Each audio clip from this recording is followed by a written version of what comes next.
Thank you so much, Cindy. Ooh, I get an applause. Okay, you guys are great. Thank you. And thanks for staying almost until the end, almost the very end.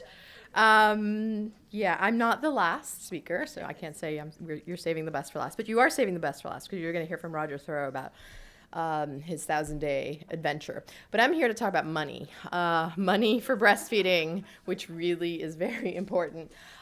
So this presentation is based on the work that we did along with the World Bank, an organization called Results for Development, in partnership with the Children's Investment Fund Foundation and the Bill and Melinda Gates Foundation, to look at what it would cost to reach the World Health Assembly global nutrition targets, and who's going to pay for them. So in 2012, the World Health Assembly put forward and approved 6 WHA targets, 6 global nutrition targets. And this was the first time ever that the world actually had something to aim for in terms of improving nutrition, in terms of how do we tackle the scourge of malnutrition and improve the health and well-being of mothers and children everywhere. So the 6 are listed here. These 4 were in the analysis that we did, and then the bottom 2, low birth weight and overweight, were not included in this analysis, in part because the target around overweight, 0 increase in overweight for children under 5, we still don't know how to get there, and there's not a lot of data being collected around the problem of overweight in children under 5. And same thing with low birth weight, the data is very scarce. But we do know enough about these 4 targets, what to do, who it affects, and why it matters, that we were able to actually do this analysis. So I'm going to, of course, talk about the global breastfeeding target. So just to remind everybody what this target is, it's to increase the rate of exclusive breastfeeding in the first 6 months up to at least 50%. So that means half the children on this planet should be exclusively breastfed. I know all of us in this room believe that all children on this planet should be exclusively breastfed or receive nothing but breast milk in their first 6 months. So in some ways, this target is unambitious. But if you look at where we are today, globally only 38% of children are exclusively breastfed. And yet, despite the fact that suboptimal breastfeeding actually contributes to about 12% of under 5 mortality. And you heard Chessa earlier, the Lancet actually put a number on that, and that's 800,000 lives a year are lost, and that's attributed to suboptimal breastfeeding practices. So this has a real impact in terms of saving lives. Exclusive breastfeeding, then the way that this target is measured is, of course, using DHS surveys, and it's through 24-hour recall questions primarily. When you take a look at this map from across the world, you'll see, well, a couple things. First of all, that India and China actually represent a very large part of the burden in terms of the low breastfeeding rates, 38% of the burden. So breastfeeding rates in India are about 46%. So you think it's pretty good. If the target's 50%, India's not doing too bad. And India, in typical India fashion, is a little bit of a conundrum because it's home to the largest number of exclusively breastfed children, but also the largest number of non-exclusively breastfed children. And even though breastfeeding rates are very good and their policy environment is very good in India, it's very pro-breastfeeding, there's still a lot of work to be done around the education and the supporting of women in Indian society to breastfeed for as long as we want them to. China is the other big factor here. The rate of exclusive breastfeeding in China is only 28%, and that has been really steadily decreasing over the last decade, thanks in part to our friends in the infant formula industry and the marketing efforts to really capture the Chinese market. So what does it take to reach this target and increase breastfeeding rates? Chessa sort of alluded to this. The Lancet, of course, put forward kind of a little bit of a policy framework. The team at the World Bank actually kind of unpacked that a little bit and said, okay, what are the specific interventions that we need to scale up to actually reach this target? And they identified 3 main ones, and there's a lot sort of within each of these 3. Of course, promotion of good infant and young child nutrition and hygiene practices. And that is, of course, counseling sessions for mom and support for mom to exclusively breastfeed, to promote and support mom to breastfeed. what we call, or we've labeled sort of pro-breastfeeding social policies, and that is very much around the code, making sure that the code is monitored and enforced and enshrined, if you will, in legislation at country level. And then baby-friendly hospitals, as well as maternity leave. So all the wonderful things that we talk about here and in other fora that are absolutely needed. This is money to make sure that these policies are in place and that the monitoring mechanisms and the enforcement mechanisms are also in place. You would think that the countries around the world have really vibrant legislation protecting breastfeeding, but we know now that less than 40 countries, I think, 39 or 42 countries now that have 39, thank you, that have legislation incorporating all or most of the code provisions, but still monitoring enforcement is quite weak. Okay, so the other note here is that this study, I should say, excluded high burden countries, or rewind, excluded high income countries. And there was sort of partly because of the data, as Chessa said, the data on breastfeeding rates around high income countries isn't great, surprisingly. And part it was, we're costing this for the world in conjunction with other targets. And you'll see what I mean in a minute when you start to see the price tags. Okay, so here's the great reveal in terms of what is being the money that we need. So $5.7 billion over the next 10 years additionally. So that's on top of what's being spent, and I'll get to that in just a few slides. So $5.7 billion over the next 10 years to achieve the exclusive breastfeeding target. And this is how it breaks out around sort of these different interventions. Did I skip media strategy? Yes, National Breastfeeding Promotion Campaign. Sorry, I should have mentioned that. That's the third bucket of intervention. And this was sort of a large-scale effort around promotion of breastfeeding. And this is based on a study that came out of the Alive and Thrive program in Vietnam, which I think some of you have heard about because the folks at Alive and Thrive did come to present to this group, I think, a couple years ago. They presented at the summit about 2 years ago. And there's some data that show that contributed in part, of course, in conjunction with all of these things to increases in the breastfeeding rates in Vietnam. So that was also factored in. So you'll see the largest price tag, if you will, is around the counseling and the support at $4.1 billion. The policy piece, by the way, these are aggregate costs. So for the total of 10 years. Social policies, it was estimated $100 million. So that's, or a little bit over $100 million.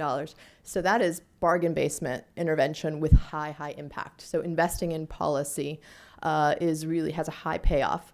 And then sort of this notion of the media strategy. And then this fourth bucket here is M&E, so monitoring and evaluation and capacity strengthening. So how do you build the capacity in government to really monitor the legislation, monitor the code, of course, making sure that the health system is in fact working to support mothers in their breastfeeding journeys.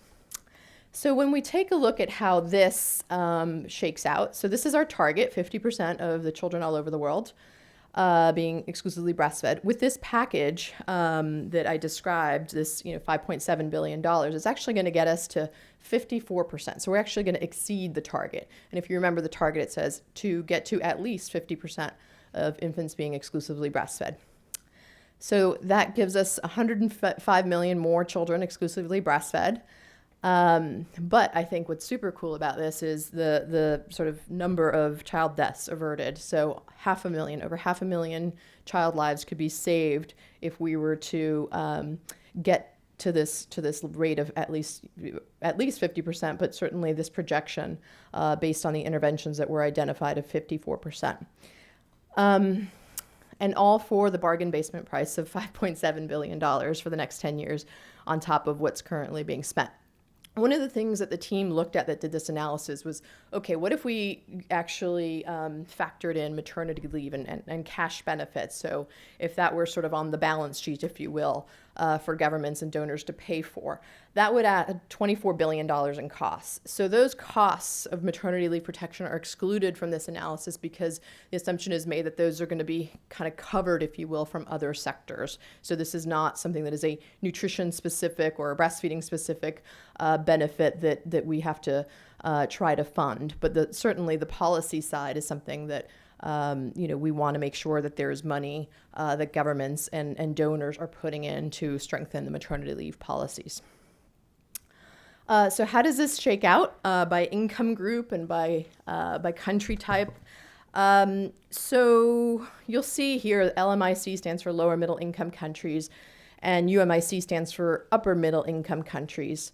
And you'll see how the costs shake out. So India and Indonesia in this sort of light pink area represents about $830 million of that cost. And the rest of the lower middle income countries like Vietnam, Bangladesh, Philippines, represent the balance. On the other side, really the big cost driver there is China and Mexico. China because it has, sort of very low breastfeeding rates, and so a long way to go.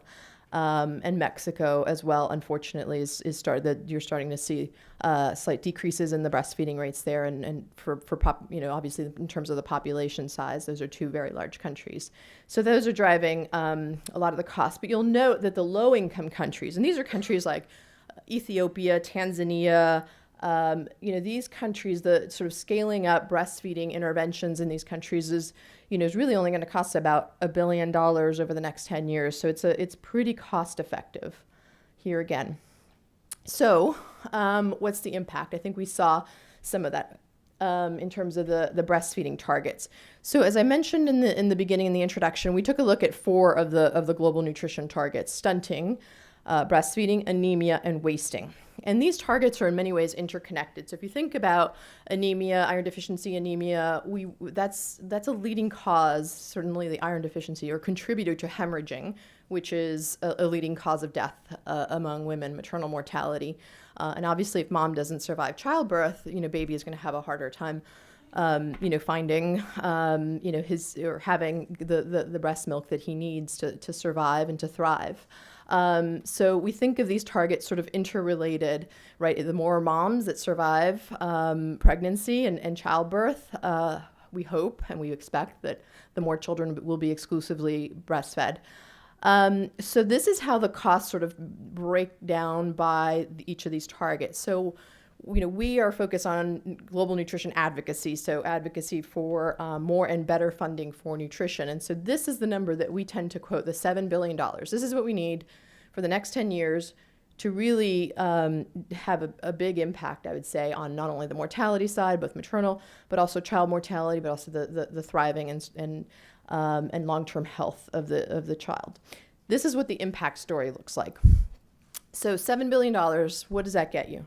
Well, that gets you $65 million or 65 million fewer cases of stunting in children, which is, of course, as many of you know, a devastating condition around stunted development, where a child's brain and body are stunted, and then at least 3.7 million child deaths prevented. So, high impact. You think, okay, well, maybe this $7 billion additionally per year sounds like a lot of money. When you look at the impact that it has in terms of all of these issue areas, and most importantly, sort of the lives saved, you start to realize there's a fantastic investment case here. This is a lot of numbers and a lot of things. These are all the interventions that were looked at by the World, actually many, many more interventions that were looked at by the World Bank, but this was sort of the list of interventions that were costed, that we put a price tag to in terms of scaling this up in low and middle income countries throughout the world for the next 10 years. And that's where we get that $70 billion. And then we talk about the cost of not investing. What do you miss out on as a result of that? So it's obviously the flip side of what we just discussed. This is my favorite part, the financing. Where's the money going to come from? So it's great. We have this wonderful theoretical, interesting, these interventions. We looked at it, the evidence base, the modeling. And so now we think about, okay, where's the money going to come from, and how do we get it? So this is why I do what I do, because there are tiny, tiny sums of money that are actually being spent on this massive, massive problem.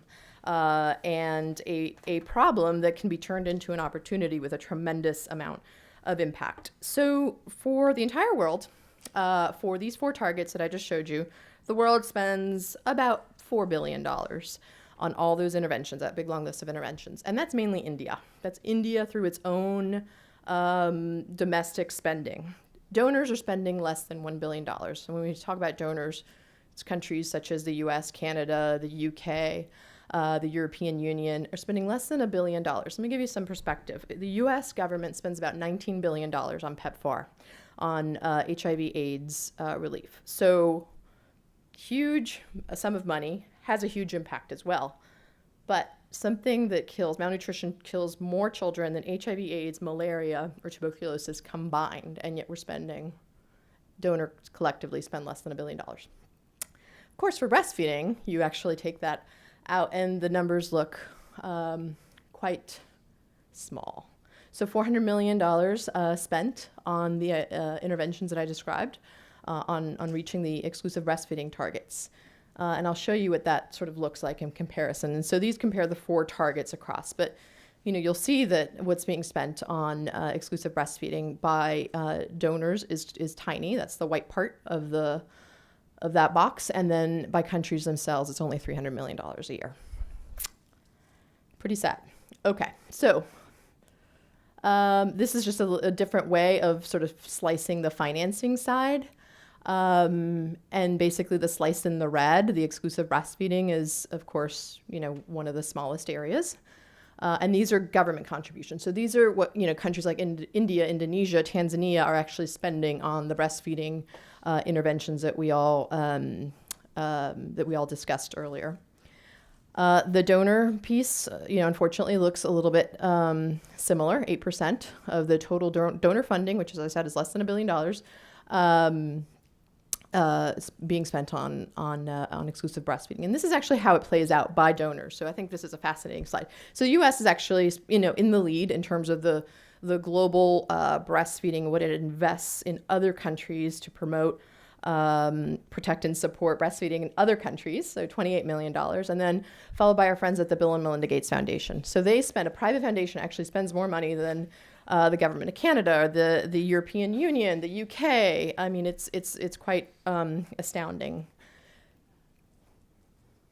So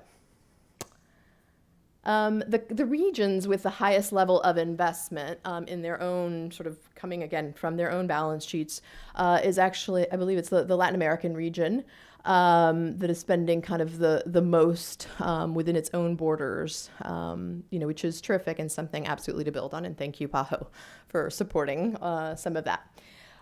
So the team did sort of 2 scenarios. What happens if it's business as usual? And then kind of what if the world comes together? And there's a lot of words on this chart. But basically this is to show, and these in particular, that, that we need to scale up. We will not, I think that's sort of obvious with the story I've already told, but we will not reach the exclusive breastfeeding targets, again, which is this is my own opinion, but a very unambitious target of at least half of the world's children being exclusively breastfed. We will not reach that target without greater investment from countries themselves, from donors themselves. So that is very clear. So of course, what we need is this model of global solidarity, if you will, where countries are coming to the table saying, we're going to invest in this because the evidence is so clear, and we know that we can get a lot of return for this. And then donors are going to invest in this because if donors like the United States and Canada and the European Union say that they are all about ending preventable maternal child deaths, if they are all about making sure that children thrive, you have to start with breastfeeding. And that's the case, and that's the story that we're telling them as an advocacy community. So what happens next? So as Carla and others know, we're taking the show on the road to really try to shake the trees over the next year or so for more money for breastfeeding, more money for nutrition, but specifically for breastfeeding because it is such a high impact area. So there's a lot of opportunities, of course, to start talking about breastfeeding, not just in sort of what do we need to do and what the problem is, but really like the money side of this, right? What do we need? It's not a lot of money and it's a lot of impact.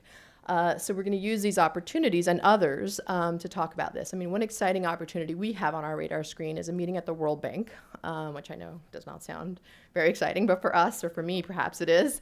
And that's an annual meeting. And the president of the World Bank, Dr. Jim Kim, he stood up in April and said, we need finance ministers to come to this annual meeting in Washington, D.C. in October with money for early childhood development and to end stunting.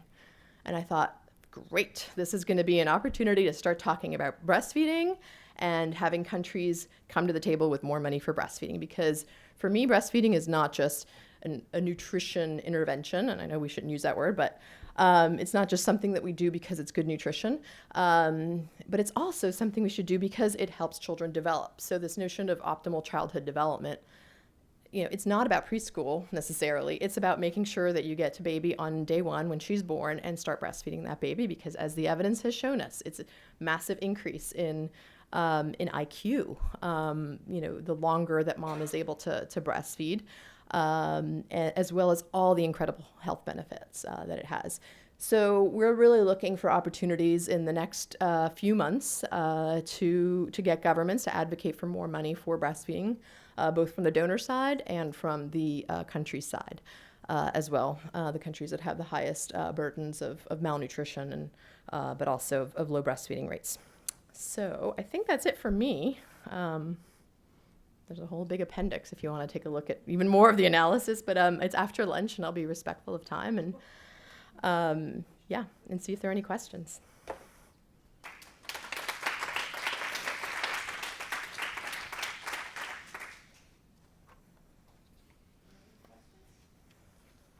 I've dazzled you, or I've put you to sleep, one of the two. All right, go for it.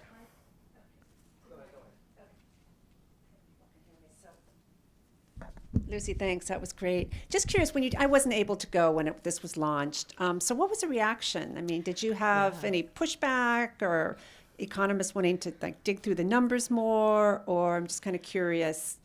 So a couple things. So if you haven't seen, so Bill Gates helped launch this at an event here in Washington, D.C., and I think the video is somewhere on our website. And he talks about breastfeeding. He mentions it a couple times in his speech. So Bill Gates talking about breastfeeding, win. The second sort of thing was, that it shifted the conversation from, wow, this investment in nutrition and breastfeeding being a part of that and reaching these four very important targets, being something that it's a health thing and it's really important because we're going to save kids' lives, to being an economic argument, because we put it in these terms where finance ministers can understand these terms around what is being spent, what you need, what the impact is, the ROIs, and so the community started talking about it. And I remember one individual in particular, he's the head of the African Development Bank, he started talking about, this is about investing in gray matter infrastructure. We talk about building roads in our country. He's originally from Nigeria. We talk about building roads in our country. We talk about building bridges. Well, you know what? 10 years from now, those roads, those bridges are going to need upkeep. Maybe they won't even be around. But if you invest in making sure that you're nourishing a child from the start, that he has the nutrition that he needs, starting with breast milk, to help his brain develop properly, that is going to be a much more worthwhile investment than a road or a bridge, because 10 years from now, that kid will be in school, and another 10 years from then, he's going to be in the workforce, and maybe he's the next Bill Gates. So you started to really see that shift in the way that this issue was being talked about. It's not a health issue. It's not about child survival. It's about, this is an economic imperative for countries. Hi. How do you distinguish between countries like Ethiopia, where the breastfeeding rate and many other sub-Saharan countries are over 80, 90%. So it's really there, the issue of nutritional supplementation in the post-6-month period, as opposed to China and other ones where the breastfeeding rates, as you said, are so low. That's not one and the same. Yeah. And waving the flag only of breastfeeding, rather than saying, yes, I want to continue the breastfeeding like in Ethiopia, but have appropriate complementary nutritional value. And I don't hear that distinction being made.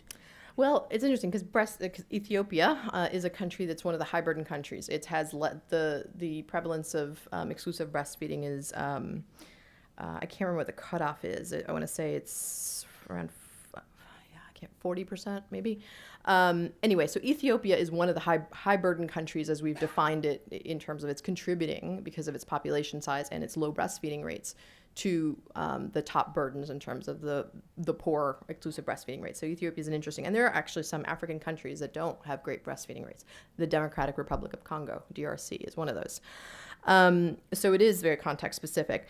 But one of the things that, we, as I said, the targets are interlinked. And so while we are coaching and counseling moms on good breastfeeding practices and making sure that they're continuing to breastfeed exclusively for 6 months and beyond, because we know now there's incredible benefits to continued breastfeeding, we've got to teach and we've got to educate around the appropriate introduction of complementary foods, highly nutritious complementary foods. We know that there's a lot of growth faltering that happens, once complementary foods start to get added to the diets.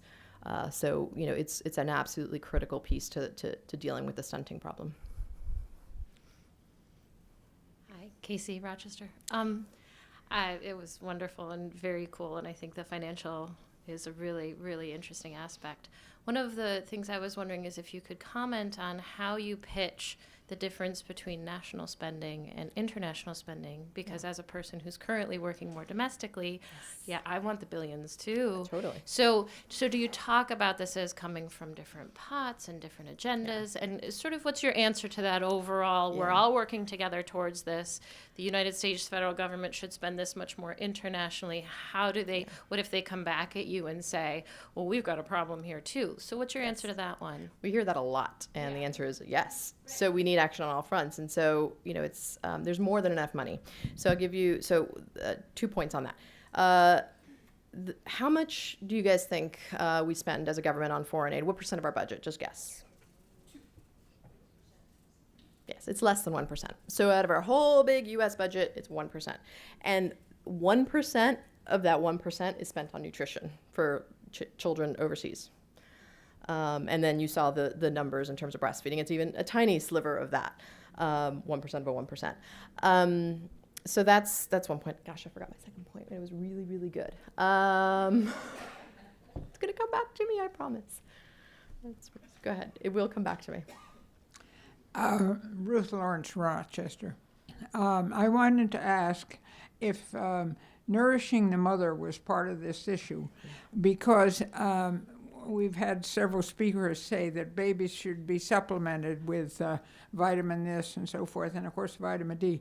No, we supplement the mother, so that all these mothers ought to have enough vitamins, particularly vitamin D, and that should be part of the budget, you think? Yes. So I remembered the second point I was going to make. So let me address that first, and then let me go back to maternal nutrition for a minute. So this was brought up by an economist at the World Bank when he said, $70 billion. None of you flinched when he presented some of these numbers. And he's like, that's good, because do you know how much we spend as a world on fuel subsidies, agriculture subsidies, and fuel subsidies? Trillions of dollars. By the time it's lunchtime now, and by the time it's lunchtime on Wednesday or whatever it was, 2 days from now, we will have spent $70 billion on agriculture subsidies and fuel subsidies, where we could have been saving 4 million lives. So domestically, it's the same thing. We spend a lot of money on fuel subsidies and agriculture subsidies, but not a lot on the health and well-being of our own citizens here. But think of the good that we can do in the world if we were to divert some of that investment elsewhere. Maternal nutrition, supplementing the mother. So, this is the reason. I mean, I like this analysis, not because it's all these cool numbers and everything, but because of this, but because, it is about anemia. So anemia is a condition that affects 500 million women around the world. 500 million women affected by anemia. They die as a result of iron deficiency anemia. Donors spend $90 million on things that are proven. Iron, folic acid supplementation during pregnancy, for example, the prevention of malaria during pregnancy, not to mention, of course, the lack of availability of iron-rich foods in a woman's diet. So the maternal nutrition piece is absolutely critical if we want to tackle things like low birth weight.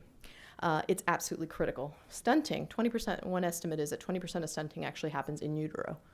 If mom is not eating a nutrient-rich diet, enough calories, that's what's going to happen. Did that answer your question or address it? Thank you. Absolutely, in all ways, in all ways, not just from food, but in the support that she gets during pregnancy and beyond. And that's why we're called 1,000 Days, because we care about the whole sort of spectrum before pregnancy, during pregnancy, after pregnancy, and of course for the child's first 2 years.